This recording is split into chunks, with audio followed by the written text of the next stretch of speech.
Yeah.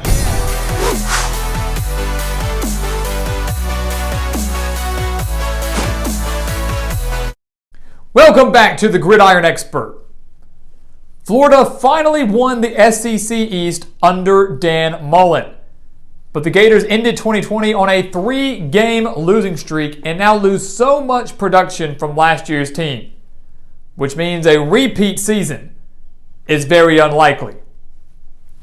So again, guys, welcome back to the Gridiron Expert, here to predict and analyze Florida's schedule and record for this 2021 college football season. As always, make sure to continue to like, comment, subscribe, share our videos, and also make sure to check out everything down in the description below. Help us out by signing up for our expert picks over on our website, thegridironexpert.com. Some of the best college football and now NFL spread picks in the entire country for one of the lowest prices in the country. You can get those over on our website. Sign up today before the season starts. And also check out PrizePicks down in the description too. Use our promo code GRIDIRON over there, and we will be your own personal consultant for the entire college football season. So make sure to go give all of that a look. So we take a look at Florida. Again, like we mentioned, they finally broke through, won the SEC East for the first time under Dan Mullen. It was a very, very big year, and they were in the college football playoff race up until the very end, before they lost to LSU. They fell to LSU, then Alabama, and then got annihilated by Oklahoma in the Cotton Bowl. So they do not carry a lot of momentum into 2021, which is going to be an uphill battle. With the amount of returning production that they lost, from last year, with the amount of momentum they don't carry in, Dan Mullen's going to have to do a really good coaching job to make Florida and keep Florida a contender in the SEC as a whole in 2021. We take a look at their really returning talent coming back. On offense, they lose Kyle Trask, they lose Kyle Pitts, they lose Kadarius Toney, they lose Trayvon Grimes, and we've been hearing that all offseason long. But I think it's time to focus a little bit on what Florida does bring back. Expectations are very, very high for Emory Jones at quarterback down in Gainesville. We're not expecting him to go out there and replicate Kyle Trask's stats. We're not expecting him to be the next Kyle Trask, because those two quarterbacks were very, very different. Emory Jones comes in and he's very dangerous, not just through the air, but he's dangerous on the ground. He gives Florida that dangerous dual threat quarterback that Dan Mullen wants, that can run that RPO offense with Emory Jones under center. And he's got two capable running backs to help him out in Dameon Pierce and Malik Davis.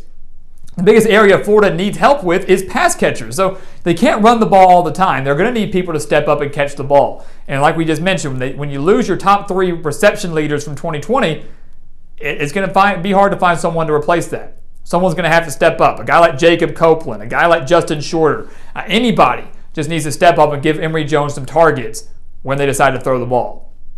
The defense for Florida, that's going to be another area they need to improve on drastically. They allowed 30.8 points per game last year. That was the most since the 1940s. Most points allowed per game since the 1940s. Todd Grantham has to improve. If he doesn't, this could be his last year in Gainesville. How could it not be?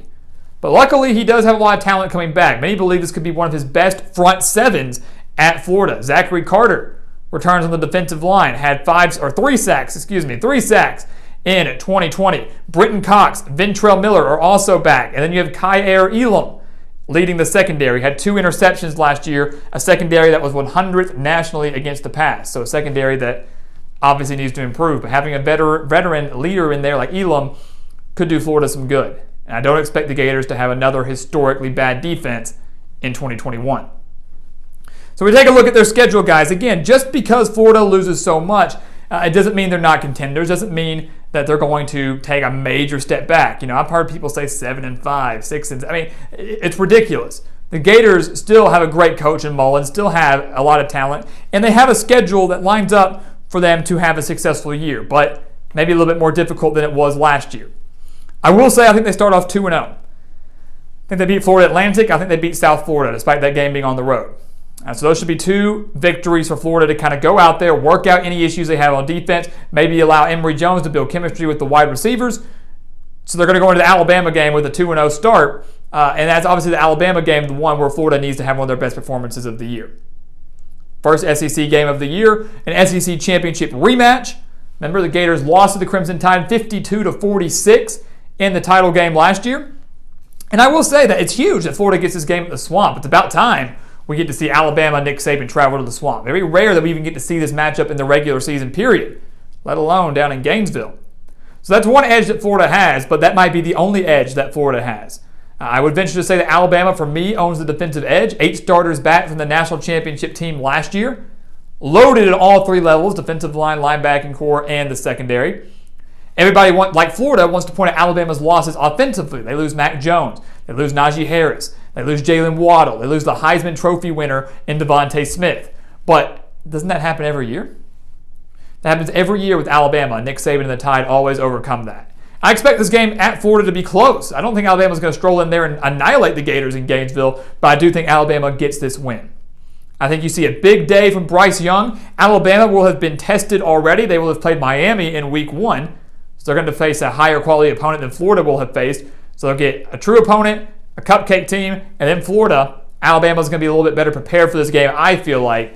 I believe Alabama goes on the road and gets a close win over the Gators. Florida 2-1. If you look at the next 3 games, though, guys, all of those line up very favorably for the Gators. Should be favored in all 3. Starts against Tennessee. They beat the Volunteers 31-19 last year. And we talked about Florida's front 7, how dangerous that could be and how great it could be for them to get some pressure on the opposing quarterback. This is a game where Florida could actually do that. Because Tennessee has 2 great tackles. They got 2 great offensive tackles. But outside of that, the offensive line still remains a little bit of a concern. Not to mention that they have a brand new head coach in Josh Heupel. They've got to install a new offensive system. The offense is not going to take off like it did at Central Florida, like it did at UCF. He's not going to get that taken off in year 1. No way he gets that done in his first year, just 3 weeks into the year. The game is in the Swamp. Tennessee's defense was atrocious last year. They gave up 265.8 passing yards per game, which was worse than Florida, 106th in the nation for the Volunteers. Florida's going to beat the Volunteers in the Swamp.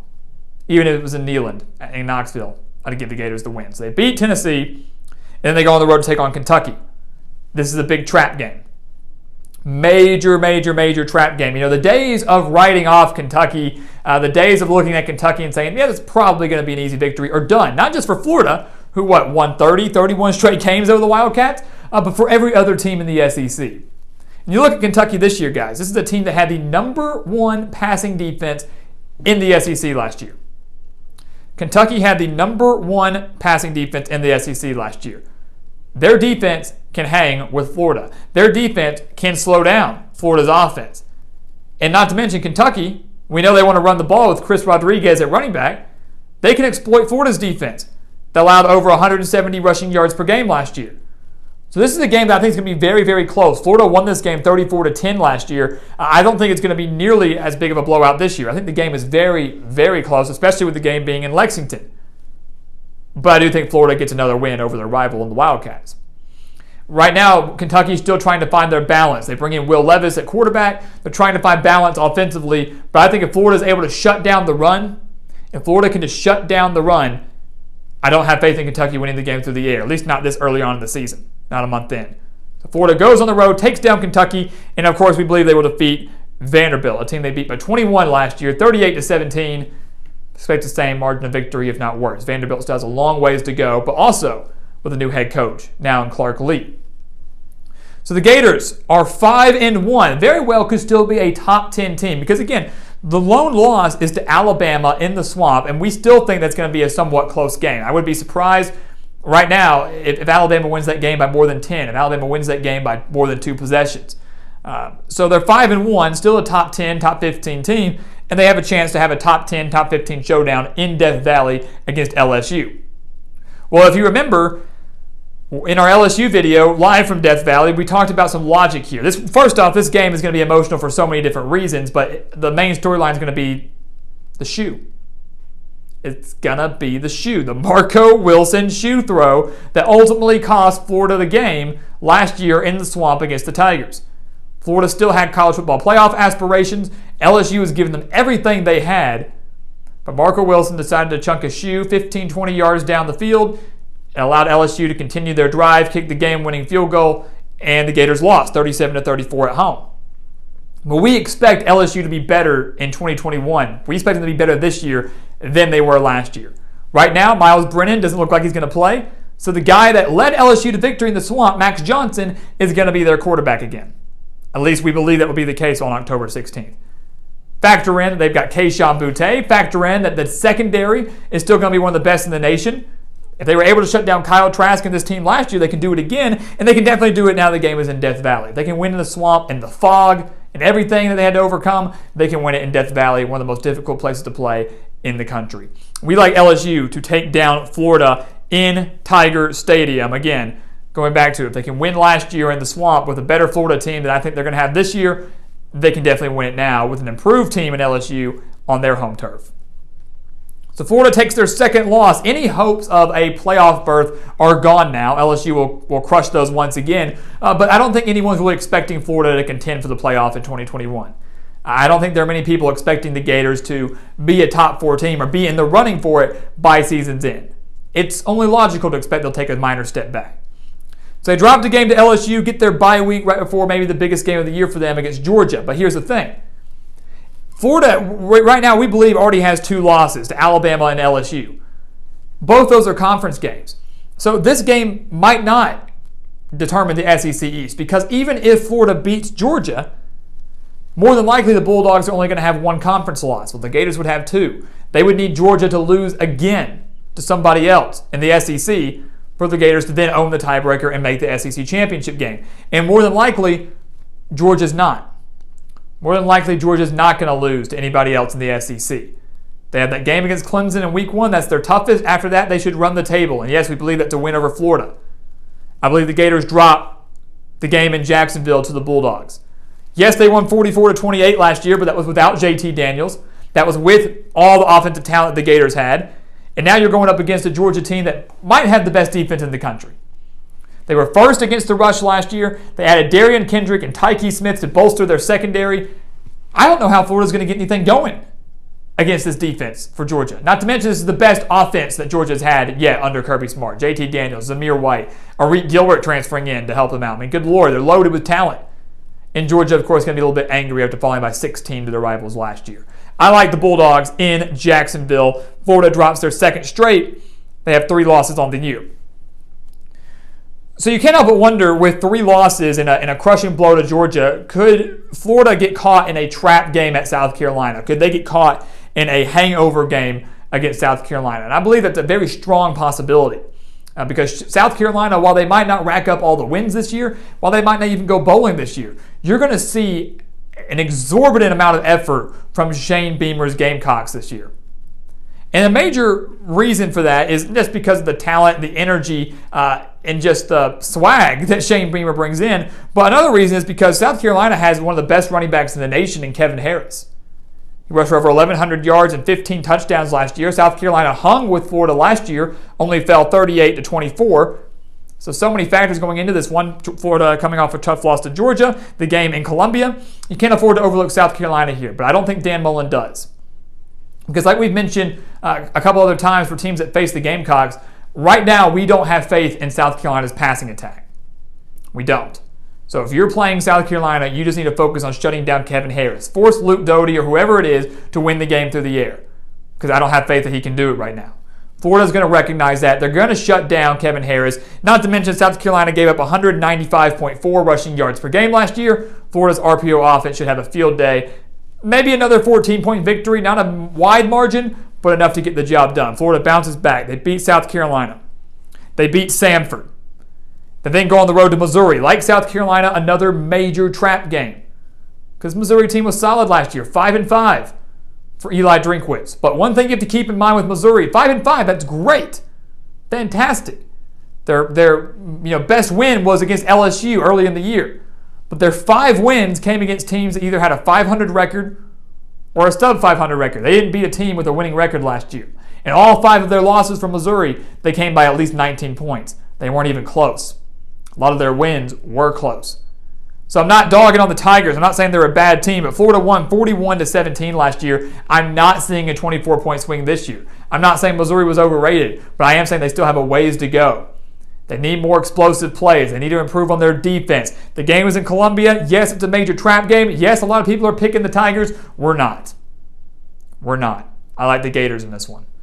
They beat the Tigers, and they go into their final game against Florida State, finally getting to play in their rivalry game. You know, we saw so many SEC, ACC matchups that didn't get to happen last year due to COVID. This one, Louisville, Kentucky, South Carolina, Clemson, Georgia, Georgia Tech. But we're finally getting to see the Seminoles face off the Gators again. Mike Norvell versus Dan Mullen. Two brilliant offensive minds. Could see a lot of points scored in this game.